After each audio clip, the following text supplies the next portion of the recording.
अस्सलाम वालेकुम। मेरा नाम डॉक्टर कैसर फ़ारूक है और आज मैं जिस चीज़ के बारे में आपसे बात करूँगा वो है हाइपोग्लाइसीमिया।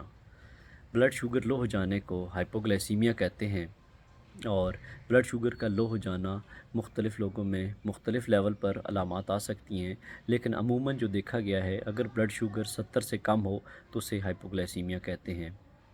और लो शुगर का हो जाना सम टाइम कुछ लोगों के लिए ज़्यादा डेंजरस हो सकता है।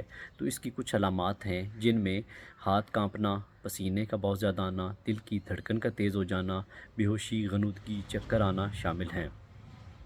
इसके अलावा भूख का बहुत ज़्यादा एहसास होना, कमज़ोरी महसूस करना, उल्टी मतली वाली हालत होना और इसके अलावा अगर बहुत ज़्यादा डाउन शुगर हो जाए तो जिसमें फिट्स या झटके लगना शामिल हैं और आँखों के सामने अंधेरा आना या ब्लरिंग ऑफ विज़न जिसे कहते हैं वो होना शामिल हैं। आप अपनी शुगर का कंट्रोल करें और लो होने से उसे बचाएँ। शुक्रिया।